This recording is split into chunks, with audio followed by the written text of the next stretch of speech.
Deep within the Harz Mountains of 16th-century Germany, the relentless pursuit of silver carved a labyrinth of tunnels into the earth. Miners, their faces smeared with ore dust, swung picks against stubborn rock, unaware that with every breath they drew, they were inhaling their own slow demise. The air itself had turned against them, thick with a fine, glittering powder that coated their lungs with every gasp. Back in their timber-framed huts, the coughing began, a dry, hacking rattle that refused to loosen. Their strength seeped away, muscles withering on frames that grew gaunt and hollow. They named this creeping horror Bergsucht, the mountain sickness, a wasting disease that stole a man's vigour long before it claimed his final breath. It was a ghost in the lungs, a thief in the blood, born from the very treasure they sought. The silver ore they hauled from the darkness was laced with something far more sinister. When crushed and heated, it released not just metal, but a toxic companion, a heavy, vaporous poison that settled deep in their tissues. This invisible assailant attacked the nervous system, causing hands to tremble and minds to fog, while the relentless dust scarred their airways from the inside out, a price paid in breath for every ounce of glittering wealth. The mystery of Bergsucht lingered for over a century, its cause still hidden in the mountain's dark veins.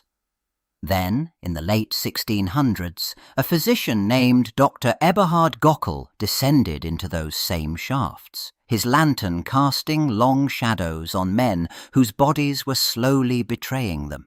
He moved from miner to miner, his notebook filling with precise observations of their suffering. Gockel documented a specific constellation of horrors. He noted the rasping, desperate gasps of men whose lungs were failing, the weeping ulcers that mottled their skin, and the uncontrollable tremors that shook their hands. These were not random afflictions, they formed a clear, terrifying pattern. The physician traced the symptoms back through the miners' daily routines, from the ore face to the smelting huts above ground. His investigation led him to the source, a dense, metallic vapor that rose from the furnaces where silver ore was processed. Gockel identified this invisible poison as a specific heavy metal released during smelting and inhaled by the workers. He had connected the disease to its chemical cause, providing the first documented link between a toxic vapor and the systematic destruction of the human body. But before we continue our story, we'd like to take a brief moment to share something important with you. Recently, our YouTube channel was demonetized because our documentaries are considered potentially sensitive. Since we talk about poisoning and deaths, YouTube decided our videos are no longer eligible to receive a share of advertising revenue. Normally, when ads appear during a video, YouTube shares part of that revenue with the creators who made the content, helping cover the research, writing, illustrations, and production behind each episode. Today, ads still appear on our videos exactly as before, but YouTube now keeps 100% of that revenue, while we receive nothing from the work we publish every day. In other words, the channel continues generating advertising income for YouTube, but none of it supports the production of the documentaries themselves. Without another way to fund the channel, continuing to produce videos like this would simply become impossible. So instead of stopping the channel we love, and that many of you say you love watching, we created our own application to become the new source of funding for the documentaries you see here. The toxic vapor that had haunted the silver mines of Germany drifted north and west, seeping into a different trade entirely. By the early 1700s, in cramped workshops across London and Paris, hatters dipped rabbit fur into shallow vats of a milky solution. This was mercury nitrate, a chemical bath that matted the fibers into a smooth, pliable felt. The men worked without masks, their hands submerged, the sharp metallic scent of the poison thickening the damp air with every stirred batch. The poison entered them silently. It soaked through the skin of their reddened hands, and with every breath in those unventilated rooms, mercury-laden dust settled deep into their lungs. At day's end, a fine, toxic powder coated their clothes and lined their nostrils. They carried it home. The metal did not flush out. It accumulated, day after year, molecule by molecule, binding to their nervous systems and beginning its slow, corrosive work from the inside. The first signs were subtle, a slight tremor in a craftsman's fingers as he tried to shape a brim, a forgotten order, an uncharacteristic irritability. Colleagues might notice a man's speech growing slightly slurred after lunch. These were the quiet early warnings of a body under siege, the initial fraying of nerves by a metal that had found in the humble hat shop a new and insidious route into the human bloodstream. The mercury that had sickened miners and poisoned hatters now seeped into the very fabric of Victorian society. In the cramped, steamy workshops of London and Manchester, hatters brushed felt with a mercury nitrate solution day after day. Their hands grew stained, their clothes reeked of the chemical, and the air they breathed shimmered with a faint metallic haze. Over months and years, the poison accumulated. A master hatter might find his fingers trembling too violently to tie a simple knot. His speech could slur, as if his tongue had grown too heavy for his mouth. He would forget orders, misplace tools, and erupt in sudden, unprovoked anger at his apprentices. Behaviours that baffled his family and terrified his customers. Physicians began connecting the dots, documenting the shared symptoms, the persistent drooling, the staggering gait, the hollow-eyed paranoia. They traced it all back to the workshops. The phrase "mad as a hatter" entered common parlance, a chillingly accurate diagnosis born not from madness but from a slow systemic poisoning that eroded the mind long before it killed the body. While hatters trembled in their workshops, mercury found a new home in the doctor's bag. Across Europe and America, physicians prescribed calomel, a white chalky mercury chloride powder, as a universal remedy. They spooned it into patients suffering from everything from constipation to syphilis, believing its violent purging action would drive out disease. The medicine cabinet had become the poison's latest delivery system. The treatment began with a metallic taste, then a relentless salivation that soaked handkerchiefs and pillows. Patients' gums grew spongy and bled at the slightest touch, their teeth loosening in their sockets. As the mercury corroded their kidneys, backs ached with a deep, burning pain, and urine turned dark and scant. What was meant to heal was systematically dismantling the body from within. Doctors documented these side effects with clinical detachment, noting the excessive drooling, ulcerated mouths, and renal distress as the expected price of a cure. Yet the line between medicine and poison had utterly blurred. For decades, bottles of calomel sat on pharmacy shelves, a trusted treatment that slowly, inexorably poisoned the very people it was meant to save. As mercury left the pharmacy and the hat shop, it flowed into the gleaming heart of the industrial age. In sprawling factories dedicated to precision, workers now dipped their hands into shallow trays of liquid mercury to fill delicate glass thermometers and barometers. The metal pooled like quicksilver, cool and heavy against their skin, its vapour rising invisibly in the warm air of the workshop.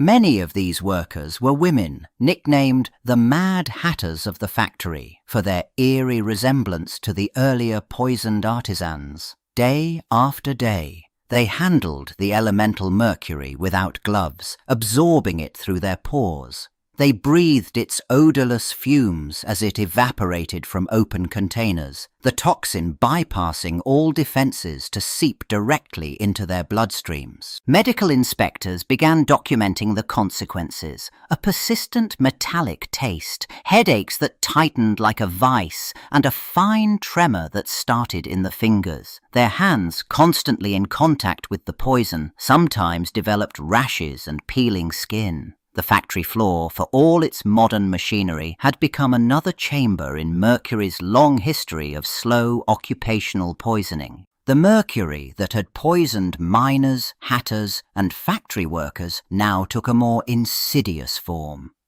In the early 1950s, along the quiet shores of Minamata Bay in Japan, a chemical plant owned by the Chiso Corporation began pumping its industrial wastewater directly into the coastal waters.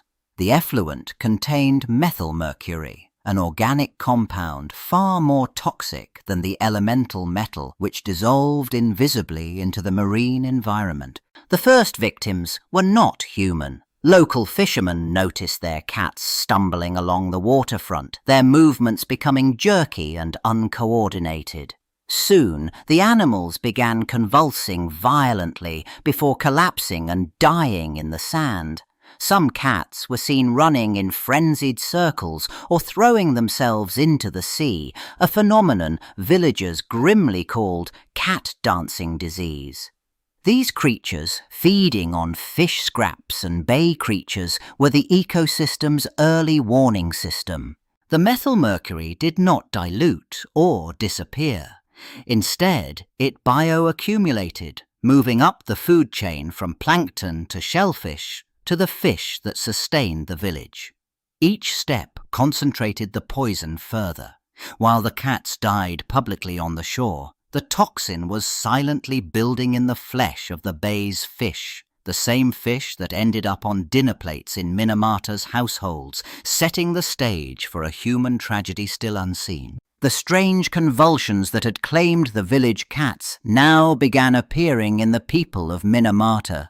Fishermen who had eaten the bay's bounty for generations first noticed a creeping numbness in their fingers and toes, a sensation like pins and needles that refused to fade. Their hands, once steady and sure with nets, began to tremble uncontrollably. The bay that had fed them was now betraying them, its silent poison accumulating in the very muscles and nerves it should have nourished. Soon, the trembling gave way to a terrifying loss of control. Men and women stumbled as they walked, their legs refusing to obey simple commands. Fine motor skills dissolved. Threading a needle or holding a chopstick became impossible tasks. Then came the tunnel vision, the world narrowing to a dim, blurred circle as the toxin attacked their optic nerves. Families watched in horror as loved ones were slowly imprisoned within their own failing bodies, their minds often remaining painfully aware of the collapse happening around them. Local physicians, confronted with this wave of identical neurological devastation, traced the common thread back to the dinner table. Autopsies revealed severe brain damage, particularly in the cerebellum and visual cortex. Researchers at Kumamoto University finally isolated the culprit, methylmercury, an organic form of the metal that had bioaccumulated in the fish.